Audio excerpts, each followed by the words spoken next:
मैं आपके समक्ष खड़ा तो हूं, लेकिन वर्तमान में मेरा मन और मेरा ध्यान असम में हो रही बाढ़ पर है और मैं आशा करूंगा कि यहाँ की सरकार अपनी चिंता व्यक्त करे और असम में अभी तुरंत आज ही एनडीआरएफ की एक टीम भेजे और जल शक्ति के मंत्री भी वहां पे जाए, क्योंकि जिस प्रकार से एम्बैंकमेंट चारों तरफ टूट रहे हैं, पानी जिस तरफ से बढ़ रहा है, बहुत ही एक खतरनाक एक वातावरण वहां पे है।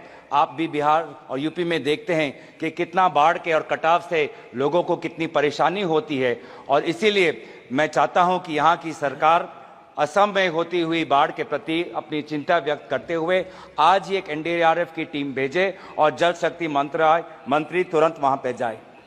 मैं शुरुआत में भाजपा के सांसदों और हमारे इंडिया अलायंस के सांसदों और सभी सांसदों को मैं विशेष रूप से अपने तरफ से शुभकामनाएं देता चाहूंगा कि वो इस चुनाव में जीत के आएं और विशेष रूप से मैं भाजपा के सांसदों को मैं शुभकामनाएं देना चाहता हूं, क्योंकि आज इस चुनाव में उनको बहुत कठिनाई का सामना करना पड़ा। इससे पहले दो जो चुनाव हुए, 2024 का चुनाव, 2019 का चुनाव, उन दोनों चुनावों में उन्होंने सिर्फ नरेंद्र मोदी जी के नाम पर वो सत्ता में आए और इस सदन के अंदर आए, लेकिन इस चुनाव में उन्होंने खुद अनुभव किया होगा कि इस बार वोट उनको प्रधानमंत्री नरेंद्र मोदी जी के नाम पर नहीं, अगर आए हैं तो आपके काम और आपके परिश्रम पर आए हैं।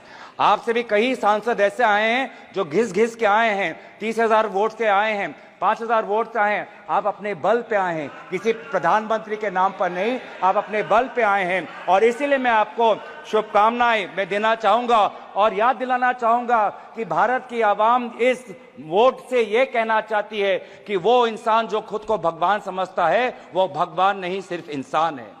ये संदेश आज देश के जनादेश में हमें दिखाई देता है और मैं धन्यवाद करना चाहूंगा इस देश के आम नागरिकों का, जिन्होंने आज एक प्रधानमंत्री को नहीं, आज देश ने एक मजबूत नेता प्रतिपक्ष को चुना है।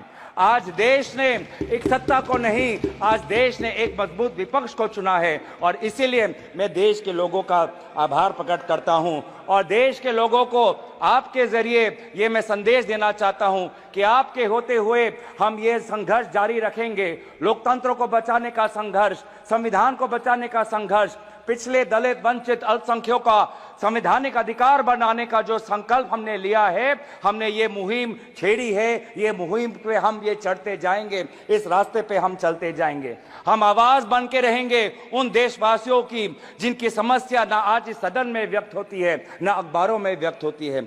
हम आवाज उठाएंगे उन गरीब लोगों की जो आज अस्पताल में लगभग 6-6 साल उनको रुकना पड़ता है पर उनको सर्जरी का अपॉइंटमेंट नहीं मिलता है।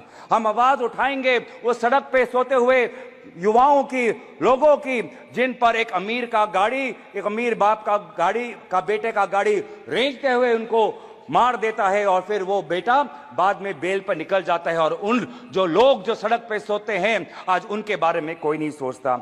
हम बात उठाएंगे उन छोटे दुकानदारों की जिनका दुकान, सालों का दुकान आज टूट जाता है जब एक मंदिर का विस्तार होता है।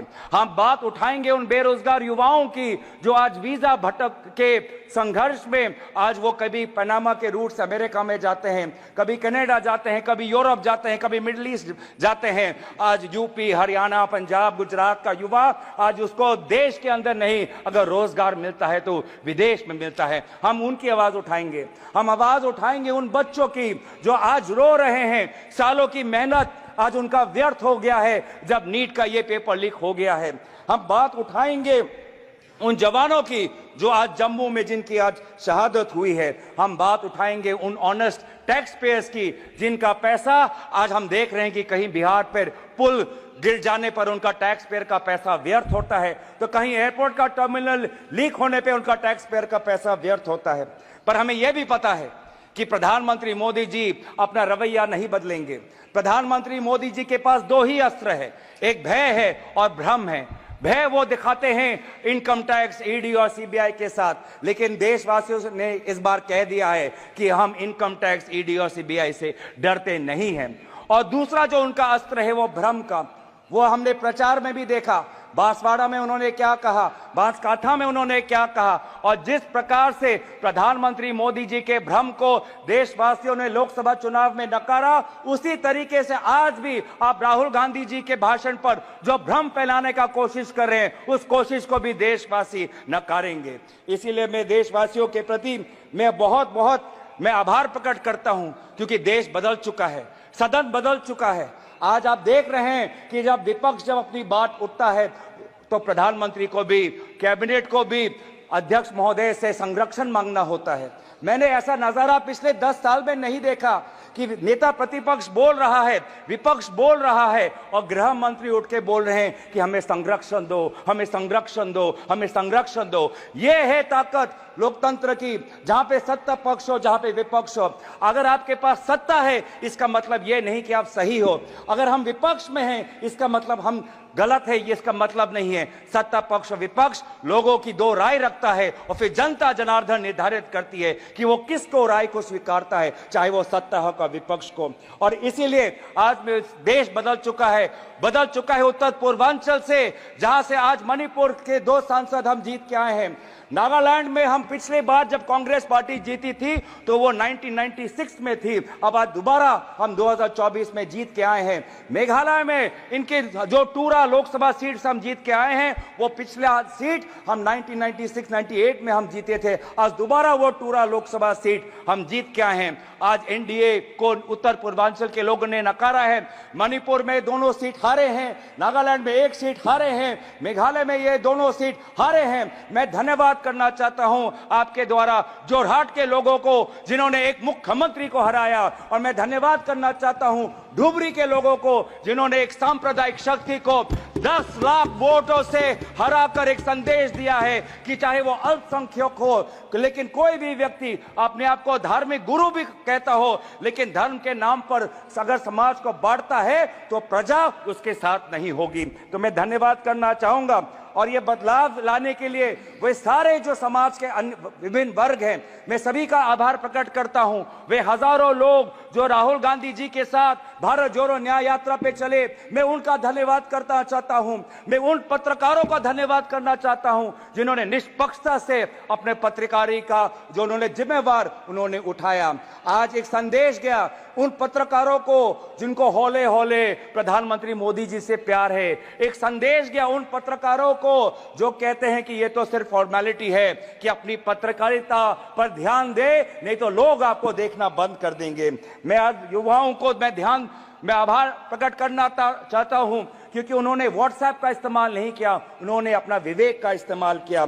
मैं उन सनातन धर्मों को मानने वाले लोगों का मैं आभार प्रकट करता हूं, जिन्होंने आज नफरत और हिंसा पर नहीं, लेकिन धर्म जो हमें सिखाता है इंसानियत, चाहे हिंदू हो, चाहे मुस्लिम हो, चाहे ईसाई हो, चाहे सिख हो, हर धर्म हमें सिखाता है कि हम एक अच्छा इंसान बने, इंसानियत के आदर्शों को हमें सिखाता है, समाज एक आदर्श बने वो हमें सिखाता है। मैं गुजारिश करना चाहता हूं आपके द्वारा, मैं अंत में आ रहा हूं सर, लास्ट के मैं 2-3 चीजें बोलना चाहता हूं। मैं आपके द्वारा मैं गुजारिश करना चाहता हूं कि आप बार बार बात करते हैं कि हमने एक नया सदन बनाया, लेकिन क्या ये उचित नहीं होता कि चाहे पुराना सदन हो चाहे नया सदन हो, इन दोनों सदनों के सामने डॉक्टर भीमराव अंबेडकर की मूर्ति हमारे सदन के सामने होनी चाहिए थी? क्या ये उचित नहीं था? क्या यह उचित नहीं था कि चाहे नया सदन हो?